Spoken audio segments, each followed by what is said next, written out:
gigantes.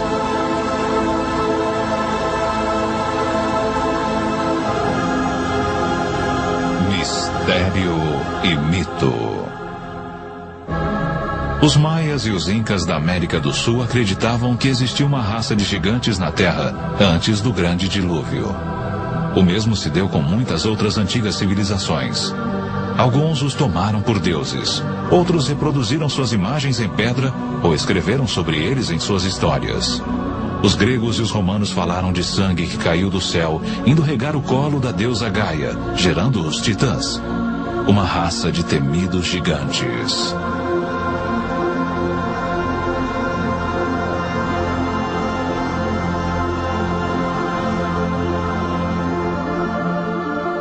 Talvez o mais famoso tenha sido Golias, o filisteu, um dos 5 irmãos gigantes. Vangel Jones é um arqueólogo com estilo próprio. Ele passou a vida inteira rastreando Golias e a Arca da Aliança que o Midrash, o livro sagrado dos judeus, diz ter sido feita pelo gigante.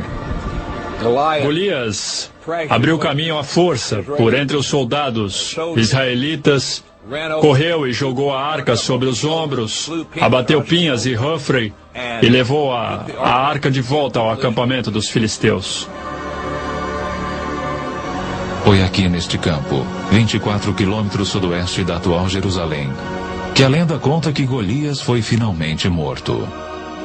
Não por um guerreiro gigante como ele próprio, mas por um menino insignificante, Davi, que, como indica esta placa do século IX a.C., mais tarde se tornaria rei dos israelitas.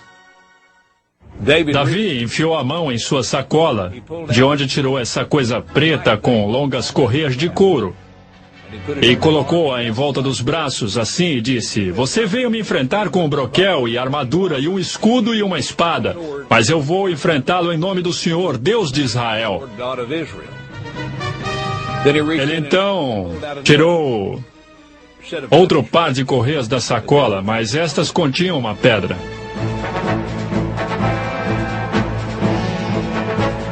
E dessa forma, o menino pastor acertou Golias e o atordoou. Ele não o matou.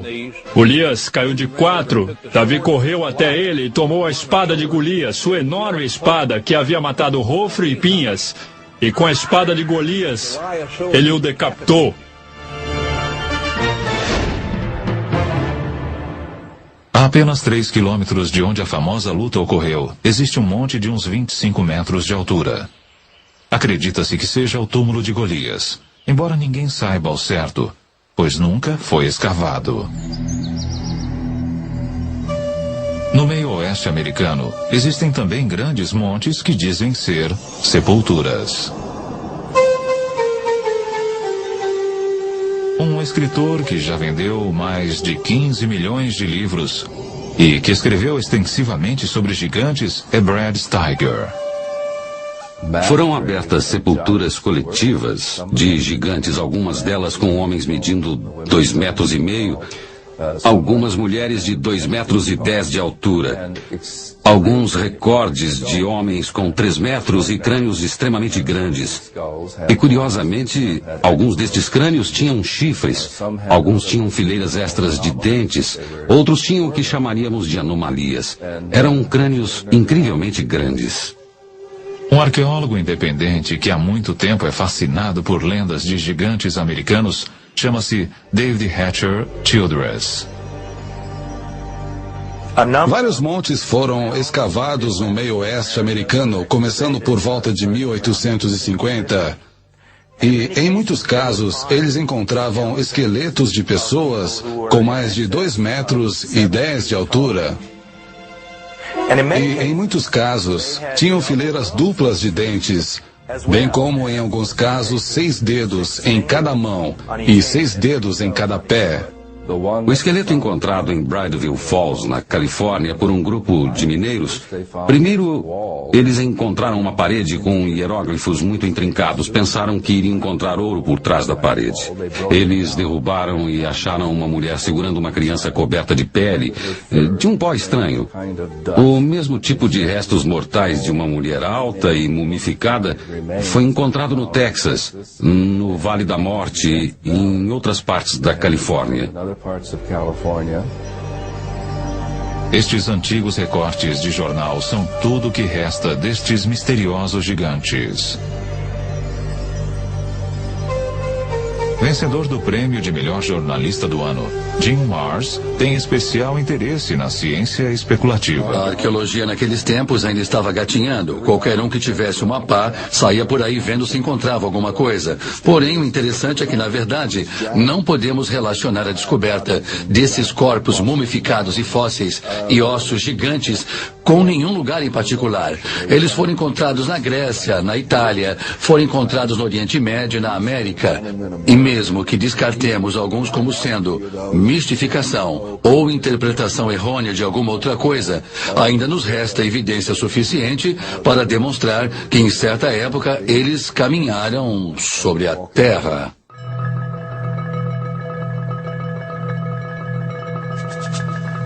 Em 1912, fazendeiros começaram a vir a esta caverna isolada perto de Lovelock, em Nevada, para recolher esterco de morcego, como fertilizante. Do lado de dentro, uma surpresa os aguardava. Eles começaram a cavar a camada de 3 a 5 metros de esterco que havia aqui nesta caverna. E começaram a encontrar alguns artefatos estranhos. Eram reproduções de patos em cestas. Outros objetos para caçar e pescar no lago das proximidades que agora está secando. Mas aí eles descobriram coisas muito estranhas, que foram aqueles gigantes mumificados. Esses gigantes tinham de 2 a 2,15 metros de altura. Em muitos casos haviam sido mumificados, enrolados como as múmias do Egito e tinham longos cabelos vermelhos até os ombros. Os fazendeiros não encontraram explicação para eles. Era a coisa mais estranha que já haviam visto, porém os índios Paiutes que viviam na região tinham conhecimento deles. Inclusive em 1883, Sarah Winnemucca, uma princesa Paiute, havia escrito um livro chamado A Vida entre os Paiutes. Neste livro ela fala bastante dos gigantes de cabelos vermelhos que viviam em torno deste lago e que moravam nesta caverna. Ela dizia que eram canibais. Aquela tribo devorava os mortos. Eles guerreavam com o meu povo. Meu povo saiu para trabalhar e juntar madeira para tapar a entrada da caverna. Por fim, meu povo ateou fogo e gritou para eles: rendam-se ou morrerão. Porém, não receberam resposta. Agora, um dos maiores mistérios do Oeste é o que teria acontecido a esses gigantes. Quase 60 esqueletos foram retirados dessa caverna, mas ninguém sabe onde se encontram hoje. Teria havido, neste caso, alguma espécie de acobertamento arqueológico? Algo que se relacione a gigantes? Talvez a história toda não passe de uma lenda rural. Ou, como toneladas de ossos de búfalos, os esqueletos teriam sido queimados e misturados ao esterco dos morcegos, usado como fertilizante. Qualquer que seja a explicação, a prova da existência dos gigantes desapareceu. Mas, ao mesmo tempo, incríveis pistas de sua existência podem ser encontradas por todo o mundo.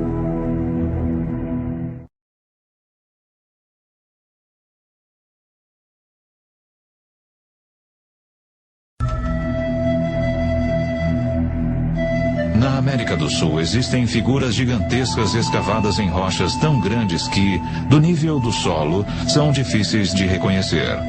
Porém, do alto, assumem formas incrivelmente claras.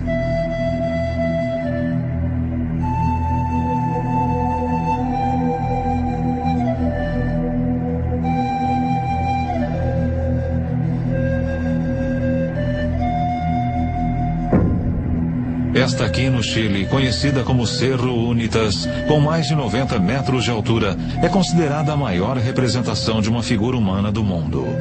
Quem a escavou e por quê permanece um mistério.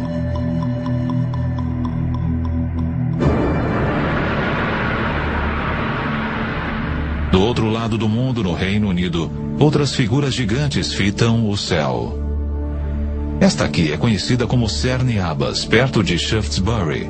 Escavado na encosta gredosa, não se sabe há quanto tempo. Talvez represente o herói mitológico Hércules. 260 quilômetros dali, o homem de Wilmington. 85 metros dos pés à cabeça, ele emerge das encostas inglesas como um deus gigante de outra era. A Grã-Bretanha está repleta de sítios assim, relacionados com gigantes. Jennifer Westwood é uma autoridade em folclore inglês. E no começo, a Grã-Bretanha era habitada apenas por gigantes. E naquele tempo era chamada de Albion. Depois da queda de Troia, um herói chamado Brutus veio até aqui com todos os seus homens e decidiu conquistar Albion. Eles, então, lutaram por uns tempos contra esses gigantes muito selvagens e mataram a maioria deles. Porém, mantiveram vivo um, chamado Gog Magog, de 3 metros e 60 de altura. E ele teve de enfrentar, numa luta, o Duque da Cornualha, chamado Corinius. Um de cada vez levou vantagem. E aí Gog Magog partiu algumas costelas de Corinius. Este ficou tão enfurecido que simplesmente ergueu esse gigante de quase 4 metros, correu com ele até a costa e o atirou do penhasco. O gigante se espatifou nas pedras abaixo e seu sangue tingiu as rochas de vermelho.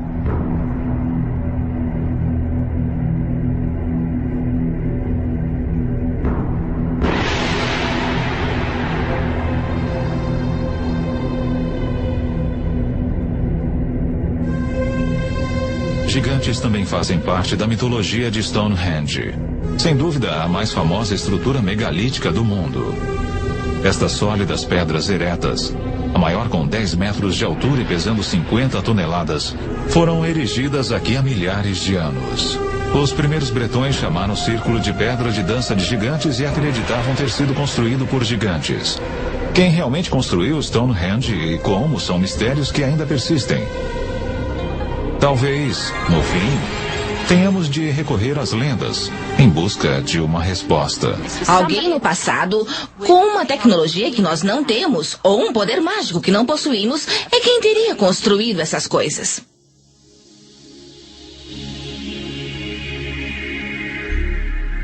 O Gilgal Refaíta em formato de espiral está situado nas colinas de Golã, 80 quilômetros de Damasco.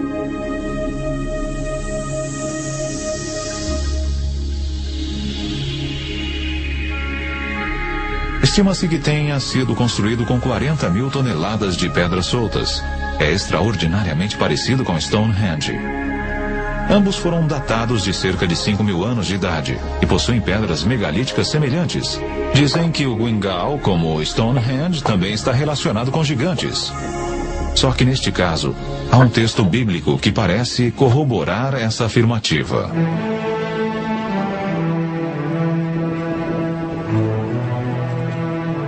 O arqueólogo israelita Daniel Herman está investigando a recém-escavada sepultura. Este é o túmulo de alguém, obviamente um homem muito poderoso. Vejam o tamanho das lajes de pedra utilizadas. Isto deve ter consumido um tempo e um esforço enormes para construir.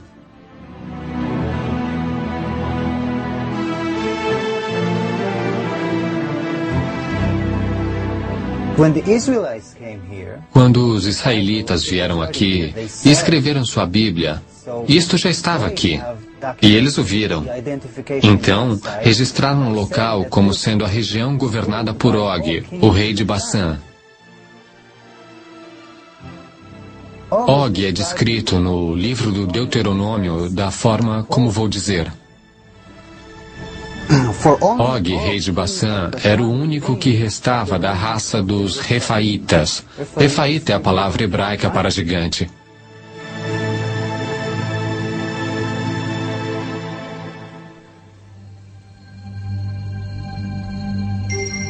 A superfície do nosso planeta está salpicada de construções gigantescas que remontam a milhares de anos. Estão nos desertos, nas planícies, sob os oceanos, no alto das montanhas, como aquelas da América do Sul. Eu acho que o mundo era como as cidades que vemos em Machu Picchu, Tiwanaku, Saskatchewan. Acho que era um mundo povoado por gigantes que construíam suas estruturas com maciços blocos de pedra, blocos de 250 a 500 toneladas. Sólidas ruínas cujas dimensões chocam nossa imaginação são encontradas por toda a América Central e do Sul.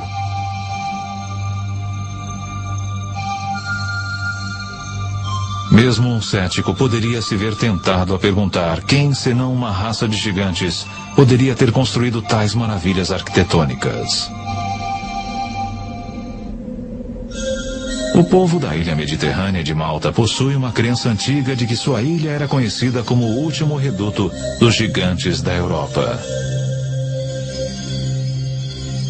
Um explorador que toda a vida estudou estruturas megalíticas é o autor do best-seller Os Olhos da Esfinge, Erich von Däniken. Malta possui templos gigantescos. Eles realmente remontam ao passado. Ninguém sabe ao certo, mas são de pelo menos 5.000 anos antes de Cristo.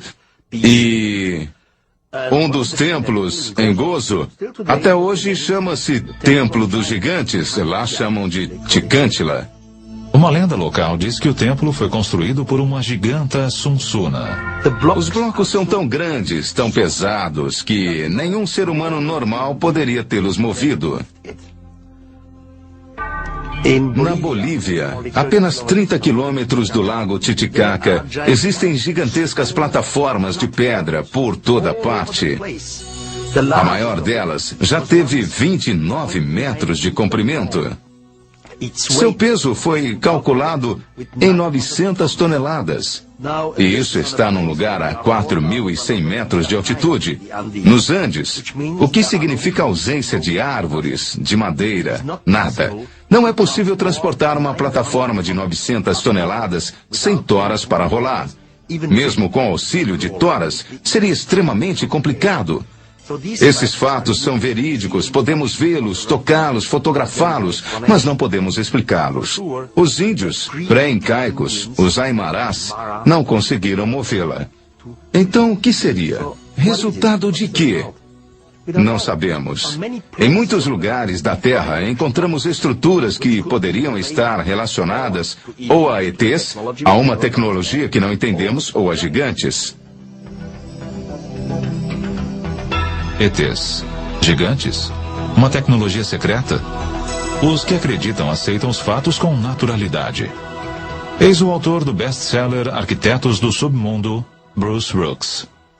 Os arquitetos são aquela raça ou aquelas raças que construíram todos os megálitos do mundo antigo, as pirâmides Stonehenge. Eles são o povo que viveu antes de nós, os que habitaram este mundo antes de nós. Nós os chamamos deuses, às vezes gigantes.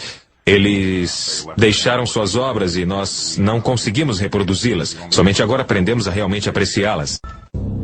No Líbano, a 70 quilômetros de Beirute, ficam as imponentes ruínas de Baalbek. Há uma menção a este lugar no Antigo Testamento no Livro dos Reis. Baalbek, em particular, é um ótimo exemplo. É onde estão os trilitons, as maiores pedras do mundo já usadas em construção. São tão grandes que nem sabemos seu peso. Essas pedras foram cortadas e deslocadas 8 quilômetros, erguidas 8 a 9 metros no ar e assentadas tão juntas que não podemos enfiar uma lâmina de barbear ou um pedaço de papel entre elas. Não sabemos como fizeram isto. Não existe guindaste capaz de erguer pesos como daquelas pedras. Ninguém sabe ao certo, mas, de acordo com a tradição árabe, os templos mais recentes foram construídos aqui após o grande dilúvio por uma tribo de gigantes para o rei bíblico Nimrod.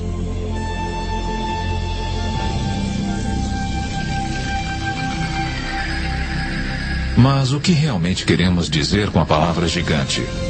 Monstros sanguinários como os cíclopes da Odisseia de Homero?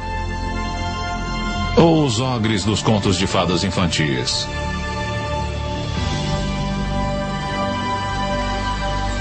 Ou poderia englobar também gigantes pacíficos, vivendo como nós, caminhando pelas ruas de nossas cidades em plena luz do dia.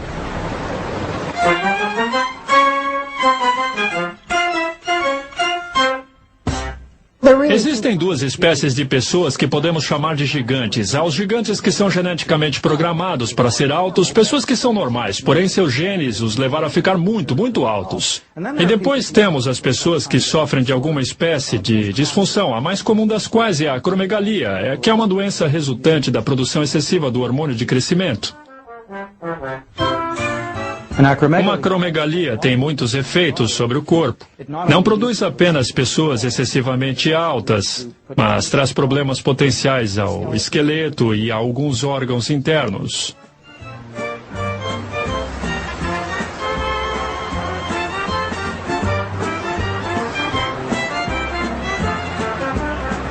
Ryan é um jovem normal, saudável, bem proporcionado, de 2,13 metros de altura. Quisera ser tão alto quanto ele. Mas o que faz uma pessoa ser tão alta? Seria uma característica de família, nutrição ou alguma outra coisa? Os altos são pessoas comuns ou excepcionais? De onde eles vieram? Será que na obscuridade do passado distante é possível rastrear seus ancestrais até uma raça de gigantes? O cientista do Instituto Weizmann, Dr. Marvin Antelman, acredita ter a resposta. Se todos nós temos material genético do primeiro homem, então não é surpresa encontrarmos aqui e ali a presença de gigantes entre nós hoje. Uma vez que existe um gene recessivo produzindo tal pessoa. Na tribo Atusi, por exemplo, são muito grandes. A altura média da maioria dos homens é em torno de 2,15 metros. Eles são muito altos. Existem referências bíblicas de povos até mais altos que viveram em tempos remotos. Rabino Itzhak Marmorstein, do Centro de Estudos Judeus de Vancouver, Canadá. Parece evidente pelas referências no Gênesis e mais adiante no Livro dos Números e também no Deuteronômio, que são relativamente coerentes entre si, de que existiram seres gigantescos, aparentemente oriundos da era antediluviana.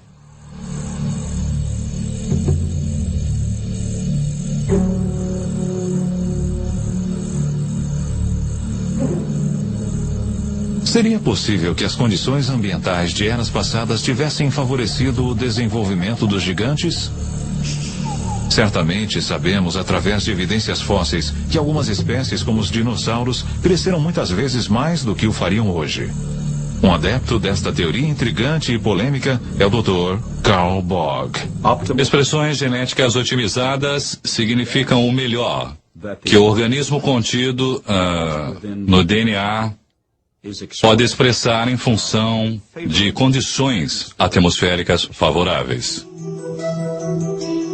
Evidências fósseis demonstram que árvores como as gigantescas sequoias da Califórnia cresceram muito mais do que o fazem hoje.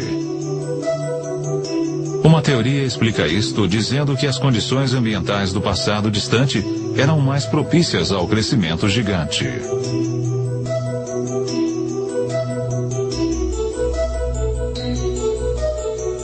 Nessas condições descritas, plantas e animais viveriam mais e ficariam maiores, e isso é precisamente o que encontramos na estrutura geológica dos registros fósseis. As plantas eram muito maiores, todos os organismos vivos eram maiores. Temos animais hoje de 2,5 metros a 3 de estatura, que antes atingiam 5 a 6. Temos insetos como a libélula.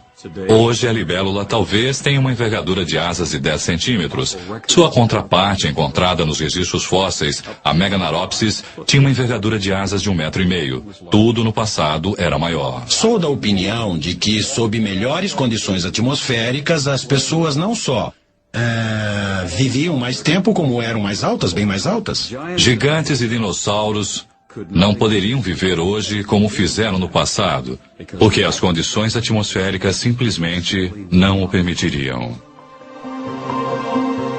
Possuíamos uma camada de ozônio maior na época anterior ao dilúvio. Na época do dilúvio, foi reduzida para cerca de 1/7 do que era.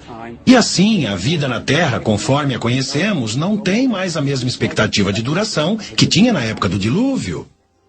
A afinação da camada de ozônio significa menos proteção contra a radiação iônica do espaço e menos proteção para as plantas e animais.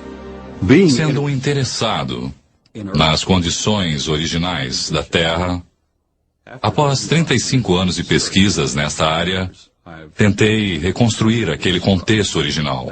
E ao fazê-lo, solicitei aos nossos engenheiros que construíssem uma biosfera que dobrasse a pressão atmosférica, que aumentasse a energia eletromagnética, elevasse o índice de oxigênio, mas não em níveis tóxicos, e eliminassem a radiação ultravioleta, etc.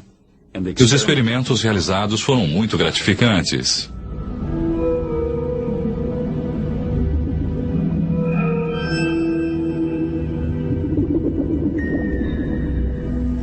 Em nossa experiência científica controlada, medimos os efeitos de uma estação com o campo eletromagnético sobre sistemas biológicos.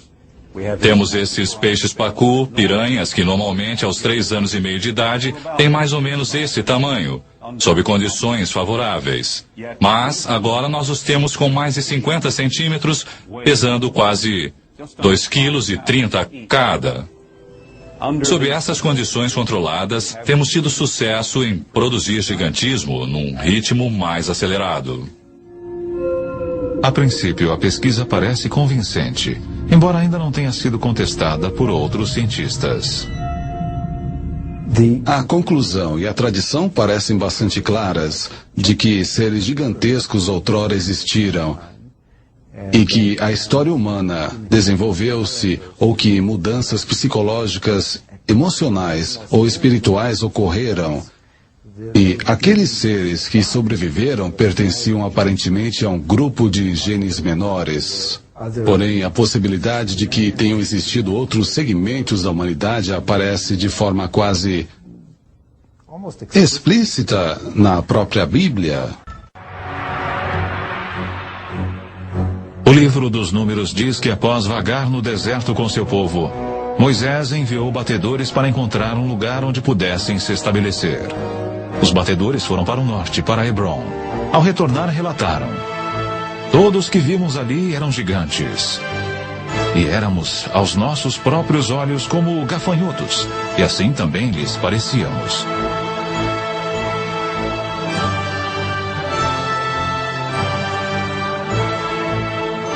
As tribos continuaram para o nordeste, para o Monte Seir, hoje conhecido como Petra, na Jordânia. Mas este também, como mencionado na Bíblia, havia sido ocupado por gigantes. Para onde quer que se voltassem, pareciam encontrar sinais de gigantes. Se olharmos as Escrituras, havia gigantes na Terra naqueles tempos. E se interpretarmos isso literalmente, em vez de simbolicamente, e simplesmente havia homens poderosos e com poderes extraordinários, então podemos afirmar que os primeiros homens, os primeiros humanos, eram gigantes. Podemos também teorizar que esses gigantes vieram de algum outro lugar e criaram na Terra uma colônia. Este conceito por si só é uma coisa surpreendente. Porém, um povo mais antigo que os israelitas acreditavam exatamente na mesma coisa.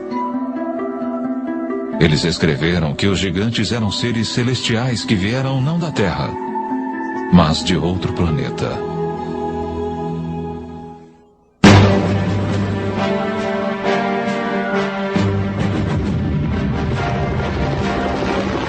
Este é o campo de batalha da Guerra do Golfo. Nós o conhecemos como Iraque. No passado distante, várias grandes civilizações brotaram aqui.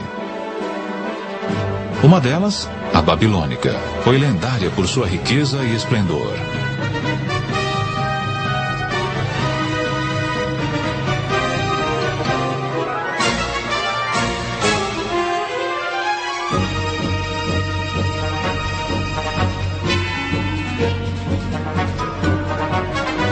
Porém, muito antes da Babilônia, há 6.000 anos, outra notável civilização desenvolveu-se aqui. Seu povo era os Sumérios, que possuíam uma cultura muito avançada. Eles foram os pioneiros de quase tudo que constitui a nossa sociedade atual. Criaram o primeiro congresso com 2 câmaras, a primeira escrita, o primeiro sistema de escolas e assim por diante. Surge então a pergunta: de onde veio tudo isto? Creio que temos de recorrer aos próprios antigos sumérios e prestar atenção no que eles têm a nos dizer, porque eles nos dizem, em tudo que é lugar, repetidas vezes, que a civilização lhes foi ensinada por seres vindos dos céus para a terra. Eles os chamavam os Anunnakis. Os sumérios escreveram sua história em tábuas de argila como estas, que ficaram ignoradas no Museu de Berlim por meio século. Poucas pessoas foram capazes de decifrar este antigo idioma.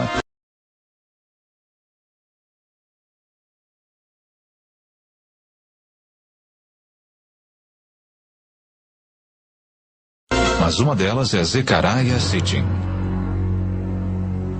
Os escritos e as evidências pictóricas deixados pelos sumérios remontam a 6.000 anos. Falam e retratam um povo que veio de um outro planeta, que chamavam de Nibiru. E muitas das descrições o apresentam como sendo muito maior, pelo menos 1/3 maior do que a média dos seres humanos. Portanto, eram gigantes. Este lacre cilíndrico sumério de um museu de Berlim é surpreendente por várias razões. Primeiro, ele retrata nosso sistema solar com o Sol ao centro e os planetas espalhados em torno dele. Um fato não conhecido da ciência europeia até cerca de 300 anos atrás. Mostra também o planeta Urano, que nós só descobrimos em 1930. E, incrivelmente, existe um outro planeta que os sumérios chamavam de Nibiru, o que acreditavam ser o lugar de onde os Anunnakis, ou gigantes celestiais, teriam vindo. Se observarmos estas 3 figuras retratadas aqui, parecem ser quase todas do mesmo tamanho. Mas, se prestarmos atenção, veremos que esta figura da divindade está sentada. E se calcularmos seu tamanho pela medida dos joelhos ao quadril, verificaremos que ela tem uns 3 metros de altura. É um daqueles que desceu dos céus para a terra. Os astrônomos em busca de sinais de vida extraterrestre prescrutam cada vez mais fundo o universo. Porém, talvez devessem estar procurando o tempo todo, mais perto de casa. Porque é no nosso próprio sistema solar que um misterioso objeto foi recentemente detectado perto de onde os sumérios assinalaram o local de seu planeta Nibiru, o lar dos Anunnakis. Para os que acreditam, isto é uma prova convincente de que os gigantes celestiais são reais.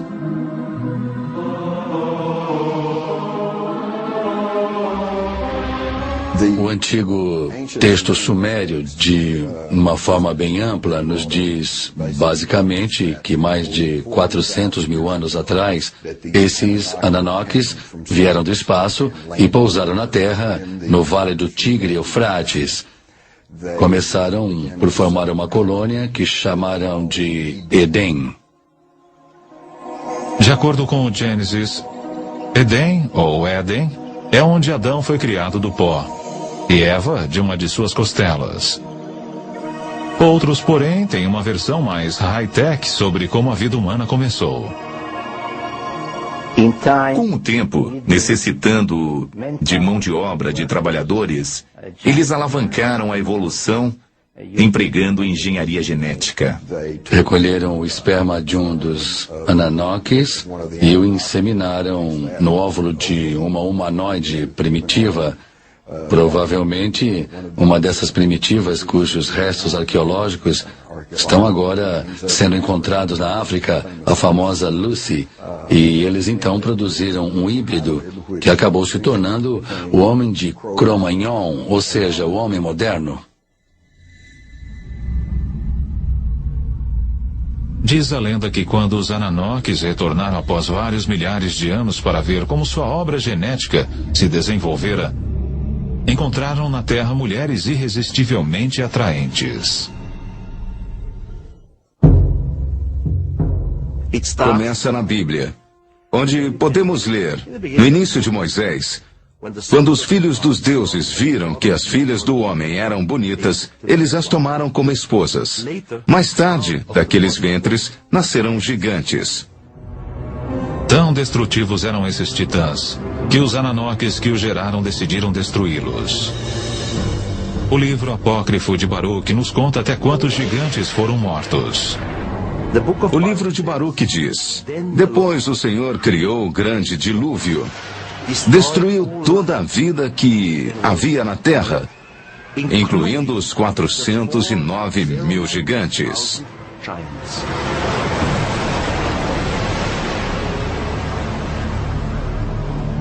De acordo com a história, alguns dos titãs sobreviveram.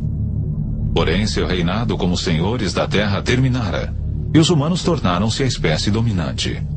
Os gigantes até hoje vivem em nossas memórias, como algo profundamente enraizado que remonta aos primórdios de nossa existência. Para alguns, isto é bem mais do que simples lembranças. Talvez estes sejam aqueles que relatam cada vez mais encontros com gigantes saindo de OVNIs. Estes que acreditam nos assegurarão que os Ananoques ou gigantes celestiais estão voltando.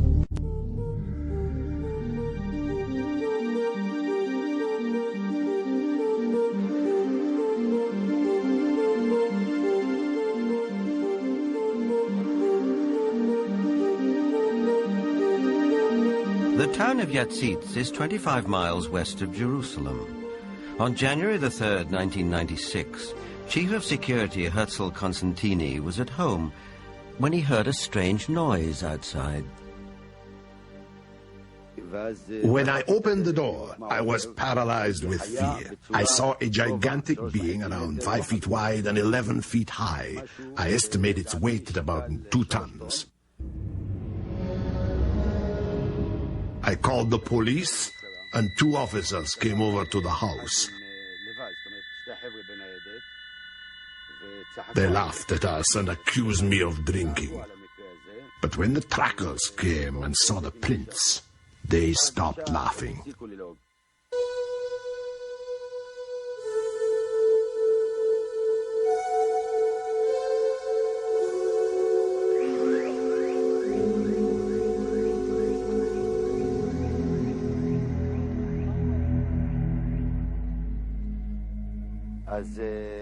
The tracks led right across my field. Many of them were 14 inches deep.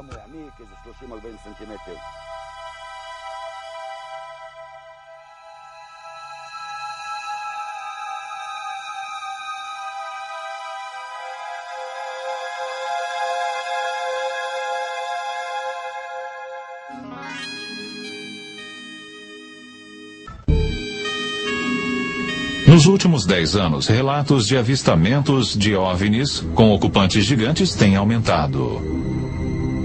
A ex-diretora da Associação Inglesa de Pesquisa sobre OVNIs, Jane Brandles, está familiarizada com as estatísticas. Da análise de 15 mil relatos de encontros com seres, os encontros com gigantes têm aumentado a cada ano desde 1965. E estamos, portanto, recebendo muito mais relatos de seres gigantes sendo avistados hoje do que há 30 ou 40 anos. Muitos acreditam que os livros apócrifos de Enoque têm mais de 5.000 anos de idade. Neles, Enoque escreveu sobre como foi levado aos céus por 2 homens de grande estatura. Nesta jornada celeste, ele também fala do encontro que teve com aqueles que desceram dos céus para a terra. 2 homens enormes surgiram para mim, com uma aparência que jamais eu vira sobre a terra. Suas faces luziam como o sol, seus olhos também eram como uma luz ardente. E eles me ergueram e me conduziram ao primeiro céu. E voavam com suas asas e deram a volta em todos os planetas. Desfilaram diante de mim os mais velhos, os governantes das ordens celestes. Estes grupos trabalham e estudam cuidadosamente o movimento das estrelas.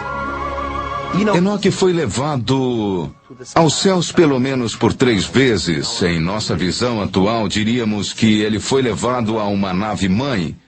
Lá ele teve uma conversa com o mais alto, seja lá quem for este superior. Para nós seria talvez o comandante da espaçonave. Em outras palavras, Enoque foi o que chamamos uma vítima de abdução extraterrestre. Isto pode parecer uma interpretação fantasiosa de um texto escrito há muito tempo. Por outro lado, relatos atuais de pessoas que alegam ter sido abduzidas não são muito diferentes. Os adultos tinham de 1,80 a 2,70 metros de altura, tinham cabelos brancos, pele clara, eram quase albinos, olhos azul claros, vestiam mantos brancos e eles não usavam qualquer tipo de calçado. Sua fala podia tanto ser audível como também telepática. Eu consultei o manual do proprietário que veio junto com o meu cérebro e em nenhum lugar, nem em letra miúda, está escrito que sonhos só ocorrerão entre o horário das 11 da noite e 8 da manhã. E, de um modo geral, sim. Porém, sabemos que o cérebro pode gerar imagens extremamente vívidas, coisas extremamente reais e animadas que são alucinações. Porém, casos ocorridos na cidade russa de Voronezh não podem ser tão facilmente explicados. Neste caso, havia pelo menos 20 testemunhas. Poderiam estar todas sonhando o mesmo sonho em plena luz do dia?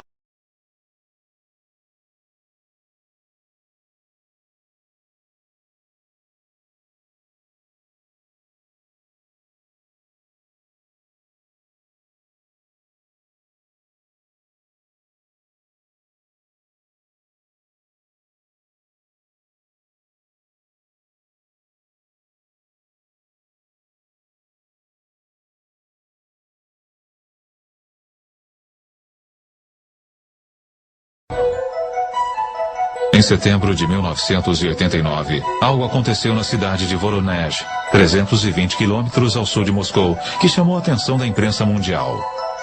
Durante várias semanas, estranhas luzes foram vistas sobre a cidade. Depois, em 27 de setembro, noticiou-se que uma espaçonave pousou em um dos parques públicos da cidade e de dentro dela emergiram 3 figuras de extraterrestres. Nada remotamente parecido com isto ocorrera antes em Voronezh. Antes de vir para a América em 1990, o jornalista ucraniano Paul Stonehill cobriu o caso Voronezh para a imprensa internacional. Os melhores pesquisadores de fenômenos anômalos de Voronezh, incluindo cientistas, geólogos e também alguns militares, foram imediatamente ao local. Logo em seguida, estavam lá no dia 3 de outubro estudando e coletando espécimes.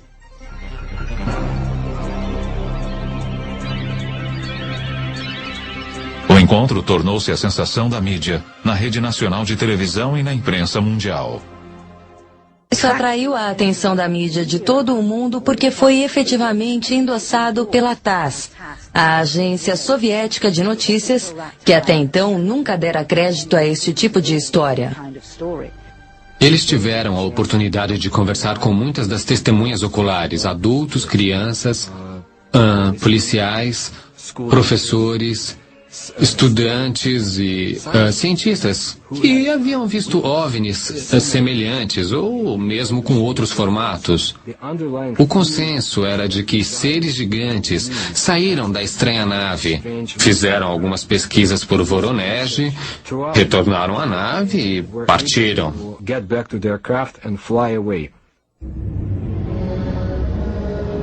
Pela primeira vez, tínhamos um grupo genuinamente grande de pessoas, todas concordando entre si ao descrever a aparição desses gigantes. Então não era um caso de simplesmente acreditar numa única testemunha ou não. Aqui não era possível deixar de acreditar neles porque eram tantos e todos dizendo a mesma coisa.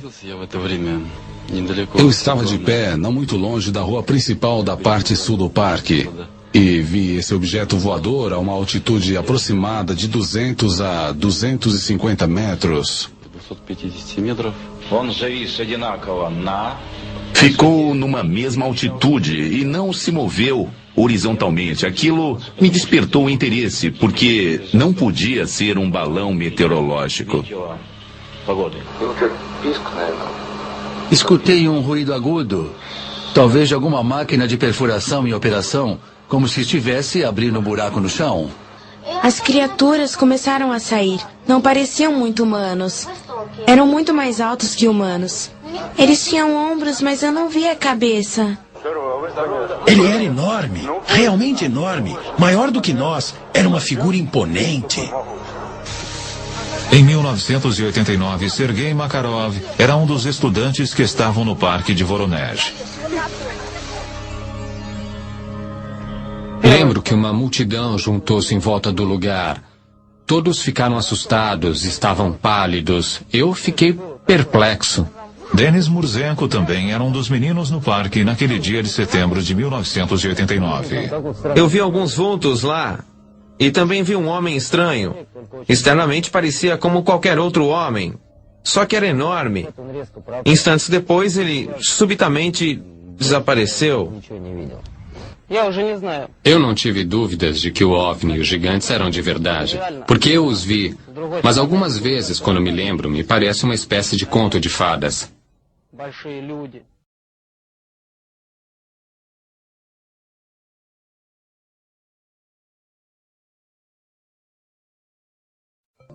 O que estamos vendo hoje é muito parecido com o que vimos ao longo de toda a história. Não é nada novo.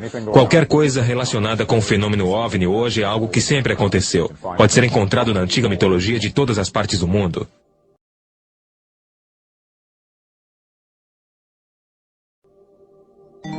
Nós temos as investigações e, naturalmente, em alguns casos, temos pinturas em cavernas de seres com a aparência de gigantes e até pegadas gigantes. Eu diria que existiu algo no passado e que este algo era muito maior do que os nossos terráqueos normais. Teriam eles sido nossos pais? Eles foram os patriarcas que vieram antes de nós e são citados em todas as lendas. Os gigantes, os olímpicos que vieram antes de nós.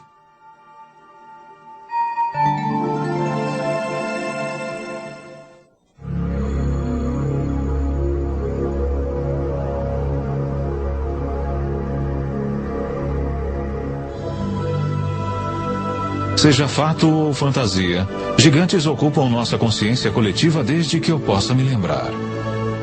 Mas teria uma raça de gigantes habitado realmente a Terra? Os textos antigos, bem como algumas evidências, sugerem que sim. E seria possível que genes recessivos, existentes nos homens de 2,10 metros e 2,50 metros que caminham entre nós hoje, estivessem relacionados à antiga raça dos gigantes? Agora, com relatos como os dos gigantes de Voronezh, ficamos imaginando se talvez os deuses gigantes dos sumérios não estariam voltando. Mas, sejam eles reais, imaginários ou alegóricos, uma coisa é certa. O mistério e o mito dos gigantes nos acompanharão ainda por um longo